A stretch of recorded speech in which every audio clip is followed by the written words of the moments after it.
केंद्रीय वित्त मंत्री निर्मला सीतारमण की ओर से पेश हुआ संशोधित वित्तीय बिल 2025 लोकसभा में पारित हो गया है। इसमें ऑनलाइन एडवर्टाइजमेंट पर गूगल टैक्स हटाने समेत कई संसाधनों को मंजूरी मिली है।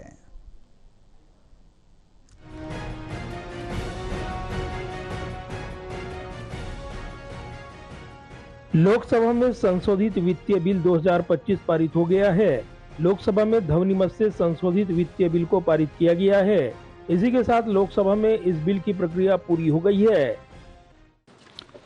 माननीय सदस्यगण, जैसा कि आपको विदित है कि इस विधेयक में कई नए खंड जोड़े गए हैं, इसलिए मैं निर्देश देता हूं कि परवर्ती खंडों तथा उपखंडों का तदनुसार पुनः क्रमांकन कर लिया जाए और जहां जहां अपेक्षित हो विधेयक में परिणामी परिवर्तन कर लिए जाएं।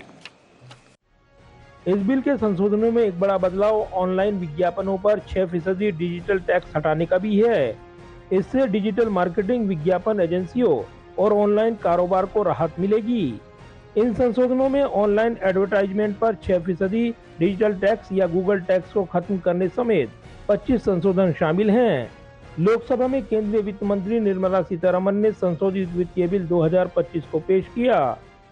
This budget, this finance bill in 2025 relating to the customs aims to rationalize tariff structure and to address duty inversion. These will also support manufacturing units, domestic value addition, promote exports, facilitate trade, and also provide relief to the common people.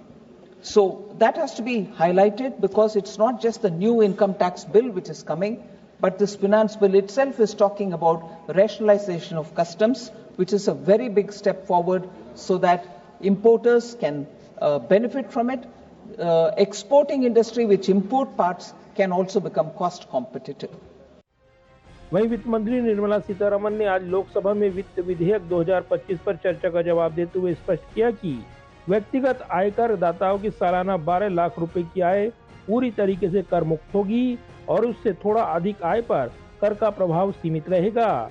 संशोधित finance bill में tax slab में बदलाव नहीं किया गया है। GST से जुड़े कुछ नियमों को सरल किया गया है। वहीं घरेलू उद्योगों को बढ़ावा देने के लिए नई नीतियां लागू की गई हैं। लोकसभा में पारित हुए फाइनेंस बिल को अब राज्यसभा में लाया जाएगा।